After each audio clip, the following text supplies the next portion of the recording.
Hello दोस्तों, आप सभी लोगों को माता रानी ऑफिशियल की तरफ से ढेर सारी शुभकामनाएं। दोस्तों, आज महाशिवरात्रि है और महाशिवरात्रि के अवसर पर हम लोग मंदिर में आए हैं और सोचा आप लोगों को भी दर्शन कराएं। आप लोग भी गए होंगे मंदिर, तो शिव भगवान का दर्शन करना अपने आप में ही पूर्ण माना जाता है।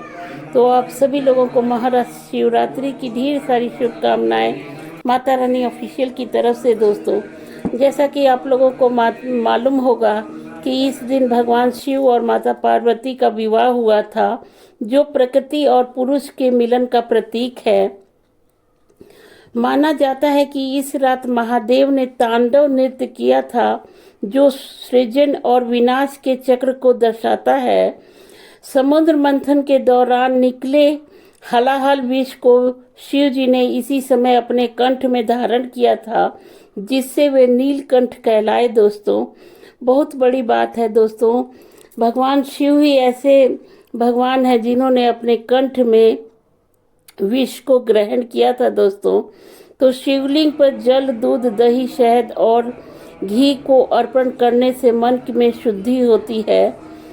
महादेव को अत्यंत प्रिय ये चीज़ें चढ़ाने से तामसी प्रवृत्तियों का नाश होता है। दोस्तों, तो आपको तो मालूम ही है कि शिव जी को भांग, धतूरा बहुत ही प्रिय है। दोस्तों, तो इस दिन महाशिवरात्रि के दिन लोग कलश में दूध लेके जाते हैं, दही, चीनी, शहद मिला के और भगवान को चढ़ाते हैं। और दोस्तों, जब भी कभी भी पूजा होती है, महाशिवरात्रि होती है, तो सबसे पहले हम लोग अपने घर की पूजा करते हैं और बाद में मंदिर में पूजा करते हैं। दोस्तों, तो इसलिए कहा जाता है कि सबसे पहले अपने घर की भगवान की पूजा कीजिए और बाद में मंदिर की पूजा कीजिए, मंदिर वाले भगवान की पूजा कीजिए।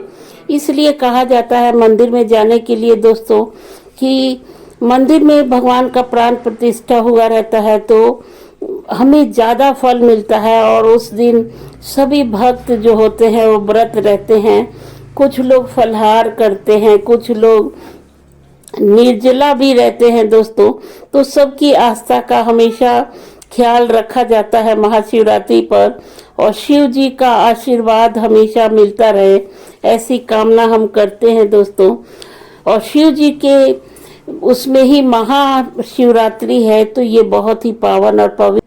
तो दोस्तों, इस रात पृथ्वी का उत्तरी गोलार्ध ऐसी स्थिति में होता है कि मनुष्य के शरीर में ऊर्जा का प्रभाव प्रकृति के रूप में ऊपर की ओर रीढ़ की हड्डी के माध्यम से बढ़ता है। इसलिए इस दिन सीधे बैठकर ध्यान लगाना बहुत लाभकारी माना जाता है और ओम नाम का जाप हमेशा करना चाहिए। और जो लोग व्रत हैं, रात में भजन कीर्तन करते हैं और रात में सोते भी नहीं हैं। दोस्तों, तो इस रात भगवान शिव पहली बार अग्निलिंग के रूप में प्रकट हुए थे, जिसका ना आदि था और ना अंत था। इसी कारण महाशिवरात्रि पर शिव के दिव्य दर्शन की पूजा होती है। इस रात को 4 हिस्सों में बांटा जाता है। हर प्रहर में अलग अलग चीजों, दूध, दही और शहद से अभिषेक करने का विधान है, जिसमें धर्म, अर्थ, काम और मोक्ष की प्राप्ति मानी जाती है। दोस्तों, सूर्यास्त के बाद का समय प्रदोष काल कहा जाता है, जिसे शिव पूजा के लिए सबसे शक्तिशाली माना जाता है, क्योंकि इस समय शिव और शक्ति का मिलन अत्यंत गहरा होता है। और भक्त इस दिन केवल उपवास ही नहीं रहते, बल्कि मौन व्रत और गहरे ध्यान का अभ्यास भी करते हैं, जो मानसिक शांति और आत्मा में सहायक होता है। दोस्तों, तो इस तरह से जिसके मन में जो भी चीज़ें होती हैं वो महाशिवरात्रि में मांगते हैं और शिव भगवान हमें देते भी हैं, क्योंकि इनके नाम में ही भोले हैं। दोस्तों, तो आप देख सकते हैं मंदिर में कितनी भीड़ लगी हुई है, लेकिन सबको एक आस है कि हम आज भगवान की पूजा कर लेंगे। तो इस तरह से हमारे घर के पास ही मंदिर है और हमारे मंदिर में सभी तरह के भगवान आपको देखने को मिलेंगे। साईं बाबा भी यही हैं, शिव जी भी हैं, लक्ष्मी जी हैं, गणेश जी हैं और सब भगवान एक बार में ही हम लोग सब लोग दर्शन कर लेते हैं दोस्तों।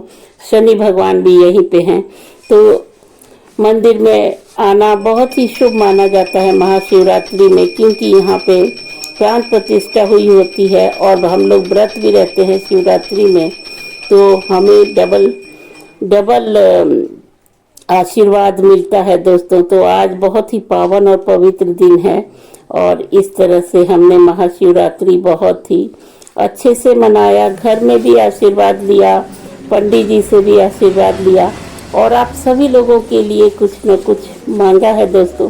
और आप देख सकते हैं कितनी भीड़ लगी हुई है। इस तरह से ये मंदिर ज़्यादा पुराना नहीं है, लेकिन इस मंदिर में भी जो पंडित हैं इनको सपने में आया था, तब ये मंदिर बनाया गया, उन्होंने बनाया। और ये हमारे शिव जी का देखिए कितने अच्छे से फूलों से सजाया हुआ है। हम साउथ में भगवान को इतने अच्छे से सजाया जाता है दोस्तों कि मन करता है कि देखते ही रहे।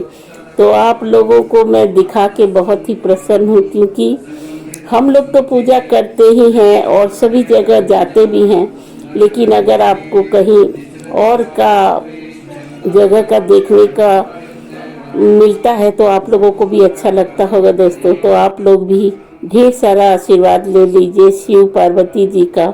और ये देखिए हमारे शंकर भगवान जी आपको दिख रहे हैं। शाम का समय हो चुका है दोस्तों, हम सुबह भी गए थे और शाम को भी गए थे और भगवान का आशीर्वाद हम हमेशा लेना चाहिए। भगवान ही बहुत वो हैं जो हमें शक्ति देते हैं और हमें जीने का सहारा देते हैं। तो इस तरह से पंडित जी पूजा करते हुए, मंत्र उच्चारण करते हुए हम सभी लोगों को आरती दे रहे हैं दोस्तों। तो इस तरह से हमने पूजा में भाग लिया और शिव जी से सारा आशीर्वाद ले लिया दोस्तों। तो इस तरह से हमने अर्चना भी करा दिया, सबके नाम का अर्चना। कोई भी हमारे घर में शुभ दिन होता है, बर्थडे हो, एनिवर्सरी हो, कुछ भी हो, तो हम लोग अर्चना दोस्तों। कहा जाता है कि नंदी के कान में भी बोलने से और उनके दर्शन करने से, नंदी के कान में अपनी मनोकामना धीरे से बोलने से वो सीधे शिव जी तक पहुंचती है दोस्तों। तो इस तरह से शिवलिंग की पूरी परिक्रमा कभी भी नहीं करनी चाहिए और अभिषेक का जल जो बाहर निकलता है उसे लांघना भी नहीं चाहिए, क्योंकि वहीं से वापस मुड़कर चंद्र परिक्रमा करनी चाहिए शिव जी की। और मंदिर में शिवलिंग पर जल के साथ दूध, दही, घी, शहद और शक्कर चढ़ाने का विधान है। मंदिर में स्थापित त्रिशूल सत्व और रज तम गुणों का संतुलन का प्रतीक है, जबकि डमरू की ध्वनि ब्रह्मांड की पहली गूंज मानी जाती है। कई मंदिरों में भस्म चढ़ाई जाती है जो हमें याद दिलाती है कि अंत में समय कुछ राख होना है, इसलिए अहंकार त्याग कर भोले की शरण में रहें। मंदिर के कोने में बैठकर 5 से 10 मिनट तक ओम नमः शिवाय और मानसिक जाप करना चाहिए।